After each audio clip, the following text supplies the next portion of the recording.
Role ادا کیا ہے، خان صاحب نے اس چیز کو سراہا ہے۔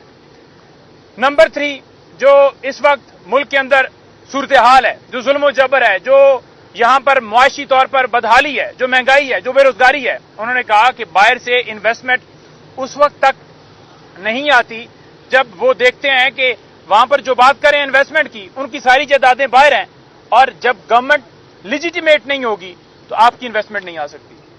اسی کے ساتھ جو ہے وہ میں آپ کے سامنے گزارش کرنا چاہتا ہوں کہ خان صاحب نے جلسے کے حوالے سے بات کی ہے، اور خان صاحب نے کہا ہے کہ جلسہ انشاءاللہ تعالی لاہور ہونے جا رہا ہے، مینار پاکستان ہو رہا ہے، اور آپ دیکھیں گے کہ پوری دنیا سے لوگ آئیں گے۔ اور خان صاحب نے واضح طور پر پوری قوم کو پیغام دیا ہے کہ حقیقی آزادی کے لیے آپ نے وہاں پہنچنا ہے۔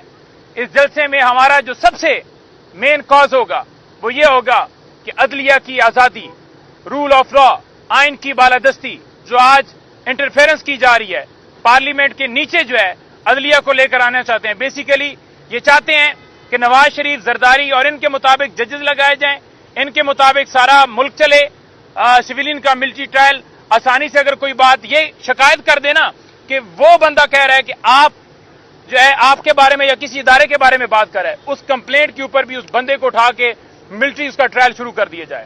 اس کے ساتھ یہ چاہتے ہیں کہ ایسی آئینی عدالت بنائی جائے جہاں پر چیف جسٹس بٹھایا جائے۔ ایک چیف جسٹس آلریڈی ہے، تو 2 چیف جسٹس کیسے ہو سکتے ہیں؟ پھر آپ ہر ادارے کا چیف جسٹس لگا دیں۔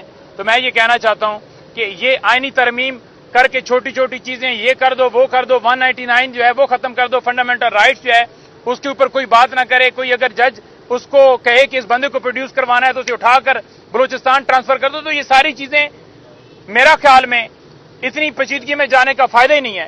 اس سے بہتر حال یہ ہے کہ آپ ایک نوٹیفیکیشن نکالیں، اس نوٹیفیکیشن کے ذریعے کہیں کہ یہ بندہ جو ہے اس کے مطابق ملک چلے گا، ادارے چلیں گے، عدلیہ چلے گی، پارلیمنٹ چلے گی، تمام جتنی ادارے، پولیس ہے، نیب ہے، جتنے ادارے ہیں وہ اس کے نیچے چلیں گے۔ کیونکہ یہ جو تماشا لگایا ہوا ہے، اس تماشے کا پھر فائدہ جو ہے نہیں ہونا چاہیے، یہ تماشا بند ہونا چاہیے۔ اور جو اس وقت فارم 47 والے ہیں، آج آپ نے دیکھا کہ وہ کیسے ایکسپوز ہو چکے ہیں، وہ کیسے ان کو بنایا گیا، وہ کیسے ایکسپوز ہوئے ہیں، کیونکہ جب ان سے مسودہ شیئر ہی نہیں کیا گیا، ان کی کریڈیبلٹی پوری دنیا نے دیکھ لی کہ ان کی اوقات جو ہے ٹکے کی نہیں ہے۔